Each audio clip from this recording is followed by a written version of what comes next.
नमस्कार, आप देख रहे हैं डेली 24 भारत और मैं हूं आपके साथ अनीता शर्मा। आज की चर्चा बेहद ही खास है क्योंकि यूपी में इन दिनों काफी बयानबाजियां देखने को मिल रही है। एक तरफ जहां पर सपा मुखिया अखिलेश यादव ने एसआईआर के मुद्दे पर प्रेस कॉन्फ्रेंस की, तो दूसरी तरफ मुख्यमंत्री योगी आदित्यनाथ ने बांग्लादेश में हिंदुओं के खिलाफ हो रही हिंसा को लेकर इशारों में विपक्षी दलों पर तीखा हमला बोला है।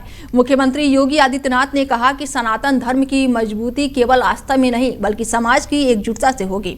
उन्होंने जनता से अपील की है कि वो एकजुट रहकर सनातन मूल्यों की रक्षा और उनके तार के लिए निरंतर प्रयासरत रहें। मुख्यमंत्री ने कहा है कि बांग्लादेश में हिंदुओं पर अत्याचार पर इनका मुंह बंद है, लगता है कि किसी ने फेविकोल चिपका दिया है। तो इधर अखिलेश यादव ने भी एसआईआर को लेकर यूपी में बीजेपी सरकार को जमकर घेरा है। उन्होंने कहा कि बीजेपी सरकार जीरो टॉलरेंस का वादा जो है वो नाकाम रहा है। प्रदेश में महिला अपराध, साइबर क्राइम और भ्रष्टाचार लगातार बढ़ रहा है। उन्होंने कहा कि ये जो एसआईआर का काम चल रहा है, किसी भी पार्टी ने इसका विरोध नहीं किया। मैं बता दूं कि कोई ना कोई साजिश चल रही है और पीडीएस समाज का वोट काटने और अपना वोट बढ़ाने की बात भी अखिलेश यादव ने यहां पर कही है। प्रयागराज आज फिर इसकी उद्घोष कर रहा है कि जाति के नाम पर, मत और संप्रदाय के आधार पर विभाजन हमारे लिए उसी प्रकार से सर्वनाश का कारण बन जाएगा जैसे बांग्लादेश के अंदर हम देख रहे हैं। बांग्लादेश के अंदर आप देख रहे होंगे कि जो बांग्लादेश के अंदर हो रहा है, कोई बोल नहीं रहा है। सेकुलरिज्म के नाम पर ठेका लेकर के चलने वाले वे लोग जिनकी दुकानें हिंदू समाज को और सनातन धर्म को कमजोर करने और हिंदू समाज को तोड़ने की पूरी ताकत लगाती है, बांग्लादेश की घटना पर इनका मुंह बंद है। इनके मुंह पे लगता किसी ने फेविकोल चिपका दिया है, ऐसे लगता है कोई टेप इनके मुंह पे चिपक चुका है। इनके मुंह से एक भी शब्द नहीं निकल रहे हैं। कोई कैंडल मार्च बांग्लादेश की घटना को लेकर के नहीं इनके द्वारा निकाला जा रहा है। न कोई साजिश षड्यंत्र चल रहा है। वोट पीडीएस समाज का काटने का और अपना वोट बढ़ाने का। जब एक प्रतिष्ठित अखबार में यह बात आई कि सरकार ने ये निर्देश दिए हैं कि हर बूथ पर 200 वोट बढ़ाए जाएं, तो शक और गहरा हो जाता है। क्या कोई कल्पना कर सकता है कि एक दल ये कहे कि वोट बढ़ाया जाएगा 200, और सुनने में आ रहा है अलग अलग जिले में अधिकारी भेजे जा रहे हैं। अगर अधिकारी भेजे जा रहे हैं तो उसकी सूची कहां है? जो अधिकारी भेजे जा रहे हैं इस एक्सरसाइज को और आगे बढ़ाने के लिए, मेरठ बड़ा जिला है, बड़े पैमाने पर वोट कटे हैं। राजधानी लखनऊ में वोट बड़े पैमाने पर कटे हैं। वो गिनती मैं क्या दोबारा दोहराऊं कि जो गिनती हमने आपने सोचा भी नहीं था कि लाखों लाख वोट एक विधानसभा से साफ हो गए। बता दें कि योगी आदित्यनाथ ने चेतावनी दे दी है, बटेंगे तो सर्वनाश हो जाएगा। और इसके साथ ही अखिलेश यादव ने भी आज एसआईआर पर प्रेस कॉन्फ्रेंस की है और कई तरह के सवाल उठाए हैं। अखिलेश यादव ने ड्राफ्ट वोटर लिस्ट पर खड़े सवाल कर दिए हैं। बड़ी जानकारी आपको दे दें कि अब यूपी में लगातार एसआईआर को लेकर अब जो है बयानबाजियां तेज होती नजर आ रही हैं। लगातार अखिलेश यादव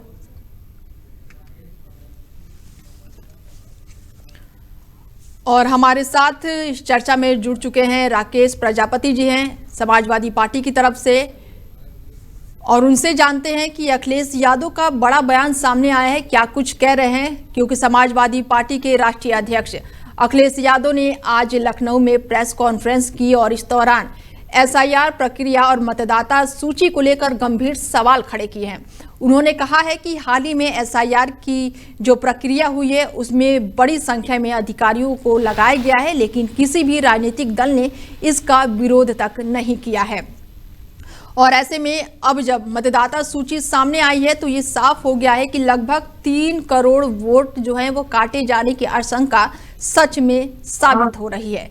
अखिलेश यादव ने कहा है कि ये वही आशंका थी जो पहले जताई गई थी, जबकि ड्राफ्ट लिस्ट आने से पहले यूपी के मुख्यमंत्री खुद 4 करोड़ वोट काटे जाने की बात कह चुके हैं। और ऐसे में अखिलेश यादव ने यह भी कहा है कि मुख्यमंत्री के बयान सार्वजनिक रूप से सुना भी गया है और चर्चा में जुड़ने के लिए हमारे साथ आ चुके हैं राकेश प्रजापति जी हैं, जो समाजवादी पार्टी से प्रवक्ता हैं। राकेश जी, बहुत स्वागत है आपका हमारे चैनल में। शुक्रिया। क्या कुछ कहेंगे एसआईआर को लेकर, क्योंकि यूपी में एसआईआर चल रहा है अभी, क्या कुछ कहेंगे? अनीता जी, देखिए, आज माननीय राष्ट्रीय अध्यक्ष जी ने प्रेस कॉन्फ्रेंस करके उत्तर प्रदेश में जो एसआईआर चल रहा है उस एसआईआर पर पूरी जो आपत्तियां हैं वो जाहिर की हैं। और ये आपत्तियां आज से जाहिर नहीं कर रहे हैं, ये हम लोग जब से एसआईआर उत्तर प्रदेश के अंदर लाया गया इस सरकार द्वारा, तब से लगातार आपत्तियां बता रहे हैं। और पहले ही राष्ट्रीय अध्यक्ष जी ने बता दिया था कि उत्तर प्रदेश के अंदर लगभग 3 करोड़ वोट कटने का कार्य किया जाएगा इस सरकार द्वारा। आखिर ये समझ में नहीं आ रहा है ये 3 करोड़ वोटर कहाँ चले गए। एक चीज और अनीता शर्मा जी, बड़ा अचंभित करने वाली बात है कि अभी दिसंबर में 22 दिसंबर को उत्तर प्रदेश सरकार द्वारा पंचायत की लिस्ट जारी की गई थी, जिससे पंचायत चुनाव होने हैं। और उन पंचायत चुनाव में जो है नगर का कोई वोटर वोट देता नहीं है। उस पंचायत चुनाव में ना तो नगर पालिका, ना नगर पंचायत, ना महानगर, किसी का वोटर वोट नहीं करता है। फिर भी उसकी जो संख्या थी वो 12 करोड़ 69 लाख थी, 12 करोड़ 69 लाख। और अभी जो 6 जनवरी को विधानसभा की नई एसआईआर लिस्ट जो जारी की गई है उसमें 12 करोड़ 55 लाख वोटर है केवल। अब आप सोचिए, नगर पंचायत और नगर पालिका और महानगर में क्या लोग ही नहीं रहते हैं? आखिर जिसमें केवल गांव का वोट पड़ना है उनकी संख्या 12 करोड़ 69 लाख, और जिनमें नगर और शहर दोनों के वोट पड़ने हैं विधानसभा में, उसमें वोट 12 करोड़ 55 लाख। ये कौन सा गड़बड़ झाला है? ये कौन सा डाटा है? ये कौन से आंकड़े हैं? इन आंकड़ों पर सवाल तो प्रश्न उठता है ना। इसके जवाब भारतीय जनता पार्टी को देनी चाहिए, सरकार को देनी चाहिए, लेकिन सरकार के लोग कोई जवाब ही नहीं दे रहे हैं। सभी पार्टियों के हैं राकेश जी, जो वोट कट रहे हैं, जितने भी वोटों की संख्या है या जो वोट कट चुके हैं वो तो सभी पार्टियों के कट रहे हैं। तो अखिलेश यादव जी सीधा बोले कि समाजवादी पार्टी के वोट कट रहे हैं, किस आधार पर बोल रहे हैं ये? नहीं, देखिए, ये समाजवादी पार्टी के वोट कटने की बात नहीं है। वोट होता है चाहे किसी भी पार्टी का हो। आखिर ये वोट कट क्यों रहे हैं? आखिर ये जो सरकार है, ये सरकार एसआईआर के नाम पर लोगों को अनावश्यक क्यों परेशान कर रही है? भाई, अगर आपको पहली बात, दूसरा यह है कि समय को लेकर के कई बार आपत्तियां सरकार को हमने दर्ज कराई है कि आखिर आपको एसआईआर कराना था। एसआईआर के लिए किसी ने मना नहीं किया, खुद राष्ट्रीय अध्यक्ष जी ने भी अपना वोट का एसआईआर कराया है। लेकिन एसआईआर की जो समय सीमा थी वो बहुत कम थी, मात्र 1 महीने की समय सीमा शुरुआत में दी गई। जब पता चला कि उस समय सीमा तक तो 40% भी वोट नहीं आए थे, फिर 7 दिन बढ़ाए गए, फिर 14 दिन बढ़ाए गए। आखिर अगर इतना ही सरकार संवेदनशील है इस चीज को लेकर के, इस मुद्दे को लेकर के, तो कम से कम 2 से 3 महीने इस प्रक्रिया में होना चाहिए था। क्योंकि देखिए, उत्तर प्रदेश में का कोई ऐसा गांव नहीं है जिसका व्यक्ति कहीं ना कहीं बाहर रहने खाने कमाने के लिए नहीं जाता है। चाहे वो दिल्ली जाता हो, चाहे गुड़गांव जाता हो, चाहे हरियाणा जाता हो, चाहे हिमाचल जाता हो, चाहे पंजाब जाता हो, चाहे महाराष्ट्र जाता हो, कहीं ना कहीं जाता है। अब वो व्यक्ति जब तक आएगा नहीं तब तक उसका एसआईआर कैसे हो जाएगा? तो समस्या इस बात को लेकर के है कि सरकार की नीयत साफ नहीं है, सरकार की नीयत साफ होनी चाहिए। 1 महीने का समय दिया गया है कि फॉर्म भरिए। 6 जनवरी से 6 फरवरी तक 1 महीने का पूरा समय दिया गया है। उसके बाद भी अब अखिलेश यादव कई तरह के आरोप लगा रहे हैं। हालांकि इलेक्शन कमीशन पर भी उन्होंने सवाल उठा दिया है। विश्वास किस पर है आप लोगों का? इलेक्शन कमीशन पर भी विश्वास नहीं है आप लोगों को? एसआईआर हो रहा है उस पर भी विश्वास नहीं है? कानून में अगर कुछ कार्रवाई होती है आपको उस पर भी आपत्ति होती है? किस तरीके से जो काम है वो होगा? संविधान पर भी भरोसा नहीं है आप लोगों को? राकेश जी। नहीं अनीता जी, कौन कह रहा है संविधान पर विश्वास नहीं है? हमें संविधान पर विश्वास है ना। ये तो संविधान को ना मानने वाले, मनुस्मृति को मानने वाले लोगों को नहीं है विश्वास। हम लोग तो संविधान में विश्वास रखते हैं ना।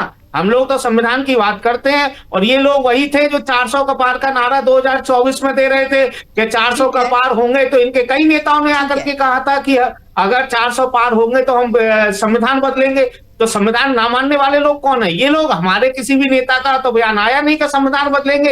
इनके 10 नेताओं ने ये बयान दिया था कि हाँ, अगर हमारे 400 पार होंगे तो संविधान बदलने का कार्य करेंगे। और संविधान के आए दिन अगर हत्या की जा रही है तो भारतीय जनता पार्टी द्वारा की जा रही है। ईडब्ल्यूएस ला करके संविधान की हत्या की गई है। अभी लेखपाल भर्ती में क्या हुआ था, आप लोगों ने देखा था।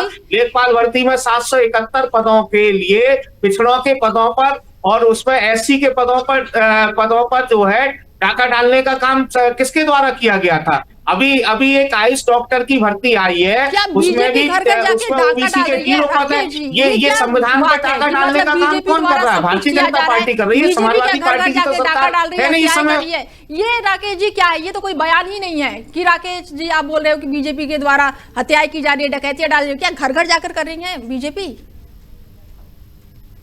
नहीं, ये मैंने क्या कहा, लेखपाल की भर्ती में 60,994 पद थे। उसमें 2158 पद होने चाहिए थे ओबीसी के लिए, निकले 1400। तो ये 717 पद किसके कहने पर कम की गए? सरकार किसकी है? भाजपा की है क्या कांग्रेस की है? आपके सारे सवालों का जवाब देने के लिए आलोक वत्स जुड़ चुके हैं बीजेपी की तरफ से। इसके लिए दोषी कौन है? इसके लिए भी सवाल है ना, जवाब देंगे आलोक वत्स है, बीजेपी की तरफ से प्रवक्ता है हमारे साथ। जितने भी सवाल आपने दिए ना, जवाब आपको मिल जाएगा अभी। राकेश जी, आलोक जी, आपको मेरी आवाज मिल रही है? जी आलोक जी, सबसे पहले तो एसआईआर को लेकर जो अखिलेश यादव ने तमाम तरह के आरोप लगाए, उसको लेकर क्या कुछ कहेंगे? राकेश जी है हमारे साथ, समाजवादी पार्टी की तरफ से प्रवक्ता। देखिए मैडम, हाँ जी, बिहार में पहले इसका ढिढोरा पीटा इन्होंने, लेकिन वहां पर ये नेस्त नाबूद हो गए। अनप्रेसिडेंटेड विक्ट्री हुआ एनडीए का वहां, under the leadership of Nitish Kumar. इन्होंने जिस स्लोगन को देश के सामने पेश किया है, वो सारे स्लोगन इनके लिए आत्मघाती हो गए। पहले राहुल गांधी जी घूम घूम के कहते थे चौकीदार चोर है, चौकीदार चोर है, चौकीदार चोर है। फिर जाके सुप्रीम कोर्ट में माफी मांगी कि जी गलती स्टेटमेंट हो गया। फिर इनके लोगों ने चिल्लाना शुरू किया, Narendra surrender, Narendra surrender, Narendra surrender. बिल्कुल। तो देश की जनता ने इनको हरियाणा, दिल्ली, महाराष्ट्र सरेंडर करा दिया अनप्रेसिडेंटेड विक्ट्री के साथ। फिर ये गए बिहार, वहां उन्होंने कहा कि वोट चोर गद्दी छोड़, वोट चोर गद्दी छोड़। वहां क्या हश्र हुआ आपसे छिपा नहीं है। यही हाल इनका उत्तर प्रदेश में होने वाला है। राकेश जी ने पीडीए बना ली। बिल्कुल, जातिवादी लोग हैं, पहले एमवाई समीकरण में थे, अब ये पीडीए में आ गए। जब देखे कि इनका बेस घट रहा है, चलो एनडीए में पीडीए बना लो, नो इश्यूज। अभी कुछ दिन पहले आपने देखा होगा मैडम कि मैडम मायावती ने बहुत बड़ा रैली किया था लखनऊ में। जी, अभी किया था, अच्छी किया था। अब वहां दलितों का जो समागम था, जो संगम था, वो भूतपूर्व था। तो राकेश जी को ख्याल आया कि मेरे पीडीए का तो डी तो भाग गया, अब बच गया पीए। तो पीए का रोल तो होता है कि किसी मैनेजर का पीए बन के रहो, किसी मुख्यमंत्री का पीए बन के रहो। तो वो अभी इनको 20-25 साल रहना है योगी जी का पीए बन के, क्योंकि जनता ने ऐसी सबक दिया इनको। ठीक है, अब कोई दूसरा अतीक अहमद, कोई दूसरा मुख्तार अंसारी, आजम खान पैदा नहीं हो रहा है ना, हम होने देंगे। मिट्टी में मिला देंगे अगर किसी ने हमारी नारियों की तरफ आंख उठाकर भी देखी तो। अच्छा, मेरठ वाले को मिट्टी में मिलाया क्या? 48 घंटे हो गए। कानपुर वाले को मिट्टी में मिलाया क्या? अरे मिलाया साहब, कानपुर वालों को मिट्टी में मिलाया क्या? मेरठ वाले को 48 घंटे हो गए, मिट्टी में मिलाया क्या? सबके अरे सब मिट्टी में पकड़े क्यों जा नहीं चुके हैं। मिलाया? 48 घंटे हो गए ना मैंने कहा मेरठ के ना, केस में साहब। कानूनी प्रक्रिया के तहत सब अरे कानूनी, अब कानूनी पुख्ता प्रक्रिया कार्रवाई होगी। अब कानूनी प्रक्रिया पुख्ता होगी। जब कार्रवाई होगी। मुख्यमंत्री का स्वजातीय व्यक्ति आ गया तो कानूनी प्रक्रिया होगी। मैंने है कहा ना? ना, कानपुर जो वाले योगी में है, मिट्टी में मिलाया जिसका क्या? ना बाल है ना अरे बच्चा है ना बुलडोजर परिवार रास्ता है ना भटक कुछ गया है, साहब। वो किस लिए जातिवाद करेंगे? बुलडोजर रास्ता भटक ये गया। योगी की जात न पूछो साधु की, किसी साधु की जात नहीं पूछी जाती अरे है। सबसे राकेश ज्यादा भाई, जातिवादी तो आपके मुख्यमंत्री हैं। तभी तो अरे, ब्राह्मणों को मीटिंग अगर करनी वो पड़ गई। अगर तभी ब्राह्मण विधायकों को मीटिंग करनी पड़ गई। 50 ठीक है राकेश जी, आलोक जी, SIR पे बात हो रही है यहाँ पे। अगर वो जातिवादी हैं तो आपके यादव के लड़के जिस तरीके का तांडव करते थे आपके राज में, बगल में पिस्टल लगाकर और चौक चौराहा पर चीना दुहार कर दिया था। अब हिम्मत है किसी को तो लहरा के बोलिए, साइकिल का लगा के सिंबल और लहरा के दिखाए पिस्टल, क्या हाल कर देंगे हम। वो सारी चीजें लोगों को याद है क्या क्या होता था और किस तरीके से। मेरठ में साइलेंट क्यों है? मेरठ पर चुपचाप क्यों हो भैया? मेरठ में क्या हुआ? बुलडोजर रास्ता भटक गया, पेट्रोल खत्म हो गया, डीजल खत्म हो गया आपका मेरठ के केस में। वो दलित की बेटी थी ना वहां पर भी, क्योंकि दलितों के साथ अत्याचार हुआ है। और अत्याचार करने वाला कौन है? दलित का अत्याचार करने वाला कौन है? दलित का अत्याचार करने वाला कौन है ये? अरे ये 2024 में आपको बता दिया था, ठीक है ना? इसी पीडीए ने आपको 400 पार के मुद्दे की आपकी हवा निकाल दी थी इसी पीडीए ने। और तो 400 पार वाले आलोक जी और राकेश जी दो बैसाखी बना गए। और ये 2 बैसाखियां जिस दिन साथ छोड़ेंगी उस दिन आप जो है औंधे मुंह गिरे दिखाई देंगे। ये भी ध्यान रखिएगा, ये 2 बैसाखियां ज्यादा दिन आपके साथ रहने वाली नहीं है। ठीक है ना? बात नीतीश कुमार की कर रहे थे। नीतीश कुमार जी को आपने बाबा जी का झुंडा थमा दिया है। आज आपने उनसे गृह मंत्रालय छीन लिया। आपने उनको पावर कौन सी दे रखी है? कोई पावर नहीं दे रखी है। नीतीश कुमार जी का गृह मंत्रालय आपने छीन लिया। वो तो जो है एक जो है बस खिलौना टाइप है, खेलते रहते हैं आए दिन, जो है लगातार क्या कर रहे हैं वो सब लोग देख रहे हैं, बिहार के लोग भी देख रहे हैं। राकेश जी, एक सवाल है मेरा आपसे। राकेश जी, एक सवाल है आपसे मेरा कि अभी मुख्यमंत्री योगी आदित्यनाथ ने कहा है कि बांग्लादेश की घटनाओं पर आप लोग चुप्पी साधे हुए हैं। SIR को लेकर जितना हल्ला हो रहा है, अनीता जी और मुख्यमंत्री जी मेरठ की घटना पर क्यों चुप्पी साधे हुए हैं? कानपुर की घटना पर क्यों चुप्पी साधे हुए हैं? शर्म नहीं आती? 48 घंटे बीत गए, हमारे देश का गृह मंत्री कहते हैं कि हम रात के 12 बजे भी हमारी बहन बेटी सोने के आभूषण पहन करके आप किसी भी मोहल्ले में, किसी भी घर में, किसी भी गली में जा सकती है। अरे वो तो रात में भी नहीं गई थी, अकेले भी नहीं गई थी, सोने के आभूषण भी नहीं पहने हुए थी। वो तो अपनी माँ के साथ में दिन में जा रही थी। दिन दहाड़े बहन बेटियां सुरक्षित नहीं है। आलोक जी क्या कुछ कहेंगे? आलोक जी, अरे आप बांग्लादेश के हिंदुओं की चिंता है, लेकिन उत्तर प्रदेश के दलितों की चिंता नहीं है, उत्तर प्रदेश के पिछड़ों की चिंता नहीं है। अरे इनकी भी चिंता कर लीजिए। कभी इस पर मुख्यमंत्री का बयान आते हुए सुना है कि दलितों पर अत्याचार हो रहे हैं? एनसीआरबी के आंकड़े क्या कह रहे हैं? सवालों के जवाब तो ले लीजिए राकेश जी। अरे एनसीआरबी के आंकड़े क्या कह रहे हैं अनीता जी, बताइए ना। किस तरीके से एनसीआरबी के आंकड़े कह रहे हैं कि महिलाओं पर शोषण अगर आप बोलने का मौका नहीं देंगे तो जवाब कैसे मिलेगा आपको? राकेश जी, सवाल तो बहुत हो गए, जवाब ले लीजिए। आलोक जी क्या कुछ कहेंगे इस बयान को लेकर? हेलो बेल्ट जी, क्या कुछ कहेंगे?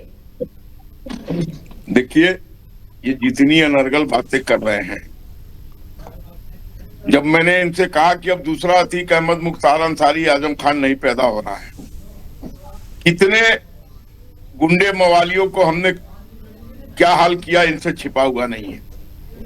आज 40,000 करोड़ का इन्वेस्टमेंट आया है यूपी में, जिसमें से 15,000 करोड़ कार्यान्वित है और भी आने वाला है। और एक माहौल बना है कि हम 1 ट्रिलियन इकोनॉमी की तरफ बढ़ चुके हैं। ठीक है। देश के माहौल के साथ साथ यूपी का माहौल भी सजग है। एसआईआर हो रहा है, सबको आजादी है। अगर आपका नाम छूटा है तो जाके दर्ज कराइए। ठीक है, एक सवाल मेरा और है, बस ये लास्ट सवाल है आलोक जी और राकेश जी, आप दोनों से है कि एसआईआर के जरिए क्या पीडीए के वोट काटे जा रहे हैं?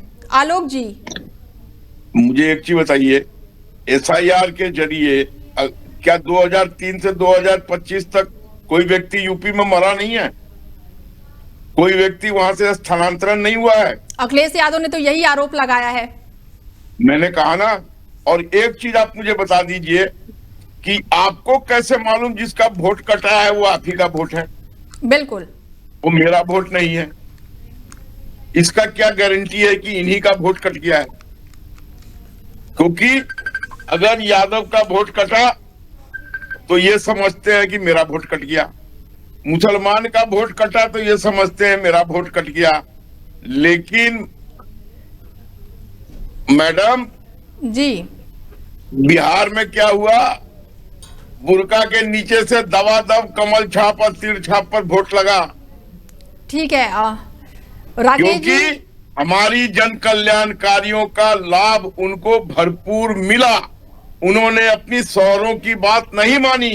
उन्होंने कहा जो हमको लाभ देगा हम उसके साथ खड़े होंगे, और उन्होंने अनप्रेसिडेंटेड विक्ट्री, अभूतपूर्व विजय प्राप्ति कराई हमें। यही हाल यूपी में होने वाला है। ठीक है राकेश जी, क्या कुछ कहेंगे? बहुत छोटा जवाब दीजिएगा, समय नहीं अभी। अरे ये धोखेबाज लोग हैं। इन्होंने बिहार की महिलाओं से धोखा करके 10,000 रुपए दे करके उन लोगों की भावनाओं के साथ खिलवाड़ करने का काम किया, और आज ये भाग गए। 10,000 रुपए अब नहीं देंगे। देख लीजिए, लुटेरे लोग हैं, चोर लोग हैं। ये चोरों के सरदार लोग हैं। क्योंकि इन्होंने ही वादा किया था ना 10,000 रुपए देने का। अब क्या हुआ? एक किस्त देने के बाद बाकी किस्तें गायब हो गई। बाकी किस्तें नहीं देंगे। दिल्ली में इन्होंने 2,500 रुपए देने का वादा किया था। क्या 2,500 रुपए? आपको जानकारी नहीं है? दूसरी किस्त भी चली गई है। अरे जानकारी आप बढ़ाइए। आपकी सरकार ने मना किया है, परसों मना किया है, ठीक है ना? 10,000 रुपए नहीं मिलेंगे महिलाओं को। और दिल्ली में क्या हुआ? दिल्ली में 2,500 रुपए देने का वादा किया था। दिया क्या? आज तक दिया क्या? नहीं दिया ना। क्यों? क्योंकि आप केवल लोगों के वोट को खरीदने का काम कर रहे हैं। लोग समझ चुके हैं, और जिस दिन पूरी तरीके से समझ जाएंगे उस दिन आपका सूपड़ा साफ होना तय है। ठीक है आलोक जी और 40,000 रुपया देंगे। राकेश जी, ठीक है, समय नहीं है। राकेश जी, आलोक जी, चर्चा में जुड़ने के लिए बहुत शुक्रिया आप लोगों का। बता दें कि एक तरफ यूपी में जहां प्रयागराज पहुंचे सीएम योगी आदित्यनाथ ने संगम में डुबकी लगाई, तो इधर अखिलेश यादव ने भी एसआईआर के मुद्दे पर कई तरह के सवाल उठाए हैं। अखिलेश यादव ने आरोप लगाया कि ये सब बीजेपी के फायदे के लिए किया जा रहा है और यूपी में बड़े स्तर पर हेराफेरी की तैयारी है, और उनका कहना है कि वोट हटाने की वजह बीजेपी डबल कराने के चक्कर में है, जिसे लेकर चुनाव आयोग को तत्काल ही संज्ञान लेना चाहिए। कुल मिलाकर कहे कि एसआईआर को लेकर इस समय यूपी में भारी बवाल देखने को मिल रहा है। एक तरफ जहां पर अखिलेश यादव प्रेस कॉन्फ्रेंस करके लगातार योगी सरकार को घेर रहे हैं, तो वहीं योगी आदित्यनाथ भी कई तरह के सवालों के जवाब भी दे रहे हैं। फिलहाल इस खास पेशकश में मेरे साथ इतना ही। बने रहिए आप हमारे साथ और देखते रहिए डेली 24 भारत। नमस्कार।